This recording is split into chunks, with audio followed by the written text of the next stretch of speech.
BA प्रथम वर्ष महाकवि कालिदास द्वारा रचित महाकाव्य कुमार संभवम का पंचम सर्ग का तीसरा श्लोक। इस श्लोक में जब पार्वती की माता मेना को यह पता चला कि पार्वती शिव को पति के रूप में प्राप्त करने के लिए तप करना चाहती है, तो वह पार्वती को तप नहीं करने के लिए समझाने लगी। शिव के प्रति आसक्त मन वाली अपनी इस पुत्री पार्वती को तप करने के लिए उद्योग करने वाली सुनकर मेना, पार्वती की माता मेना, महान तपस्वी व्रत से रोकते हुए उसे हृदय से लगाकर बोली, निशम्य चे नाम तप से कृत उद्यमाम। निशम्य सुनकर च ए नाम उस पार्वती के तप से कृत उद्यमाम, तप के प्रति उद्योग को सुनकर सुताम पुत्री के गिरीश प्रति सख्त मानसा। गिरीश शिव के प्रति सख्त आसक्त मानसाम मन वाली।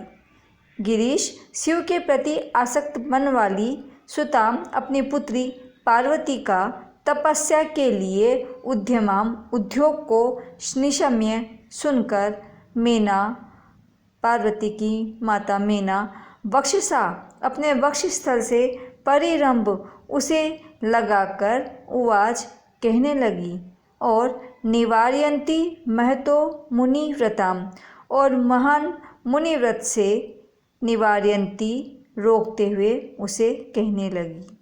उसे महान मुनिव्रत से, तपस्वी व्रत से निवार्यन्ति रोकते हुए उसे परिरंभा वक्षसा अपने वक्षस्थल से, अपने सीने से परिरंभ लगाते हुए उवाच कहने लगी।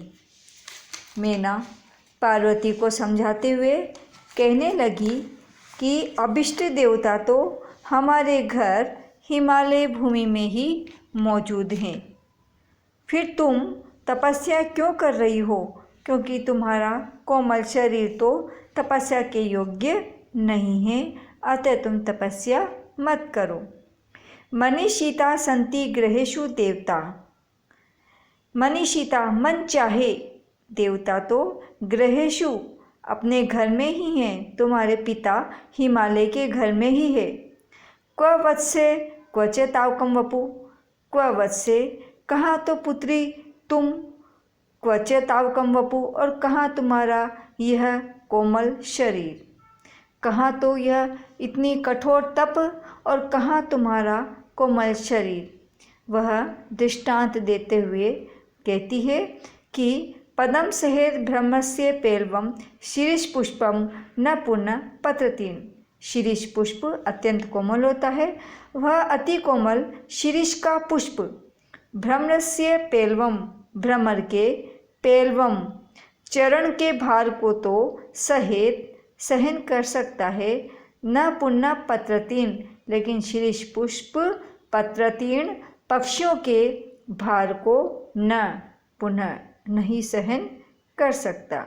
हे पुत्री, तुम्हारे मनीषिता वांछित देवता तो ग्रहेषु तुम्हारे पिता हिमालय के घर में ही हैं।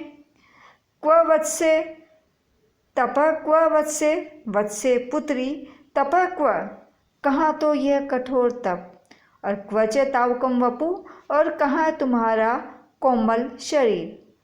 शीर्ष का पुष्प भ्रमरस्य भ्रमर के पदम पैरों के भार को तो सहेत सहन कर सकता है, न पुनः पत्रतीन पक्षियों के चरण के भार को सहन नहीं कर सकता।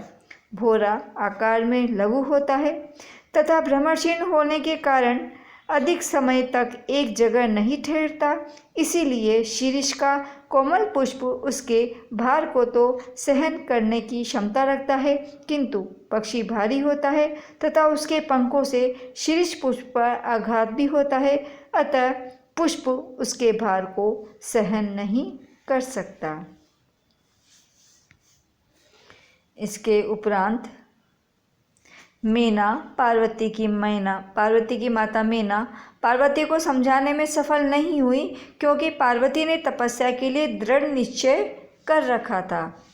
इति ध्रुवम् इच्छाम् अनुशासति सुतां शशाक मेना न नियंतुम् उद्यमात् क ईप्सित अर्थ स्थिर निश्चयं मनः पयश्च निम्नाभिमुखं प्रतिपीयेत्। पार्वती की माता मेना जब उसे समझाने में सफल नहीं हुई क्योंकि उसने दृढ़ निश्चय कर रखा था, तो इति इस प्रकार ध्रुवम इच्छा दृढ़ इच्छे वाली सुताम पुत्री पार्वती को अनुशासती उपदेश देती हुई मेना न नियंतुम उद्यमात शशाक नहीं नियंतुम रोकने से उद्यमात उद्यम से तपस्या के उद्यम से नियंतुम रोकने में न शशाक सफल नहीं हुई।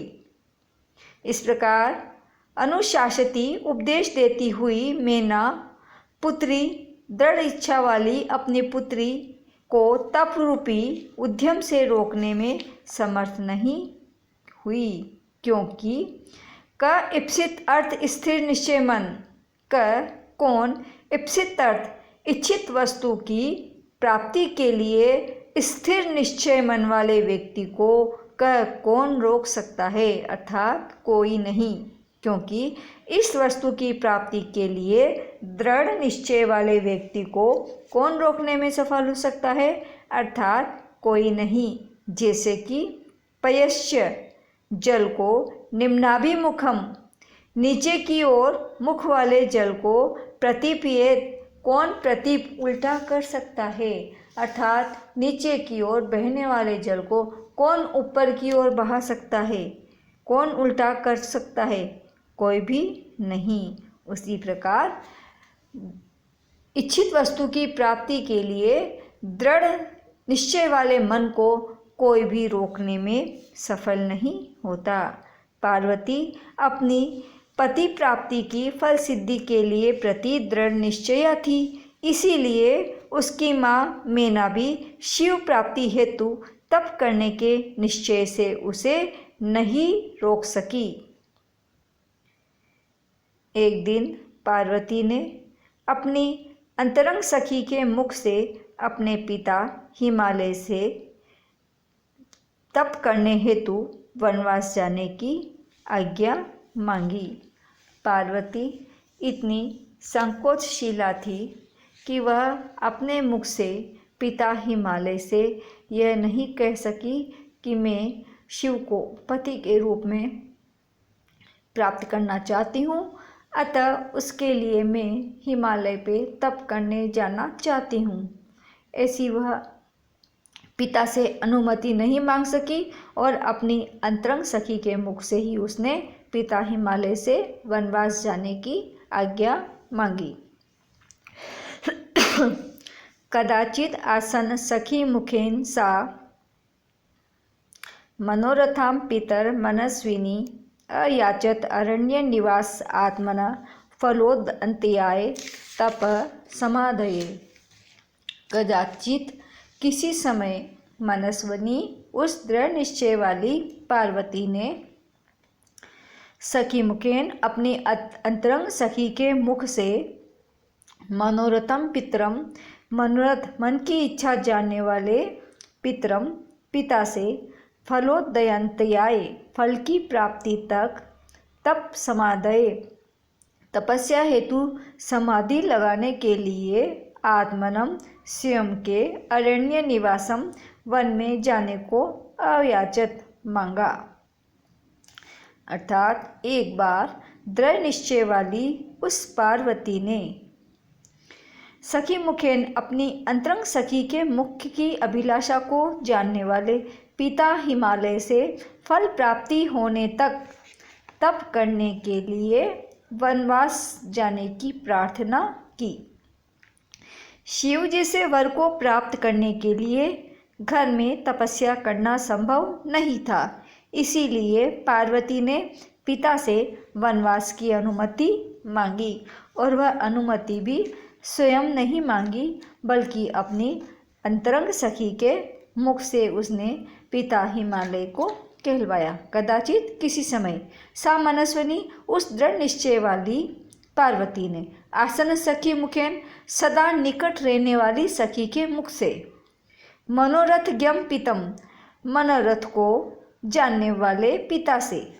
फलोदंती आए फल की अंतम तक, फल की प्राप्ति होने तक।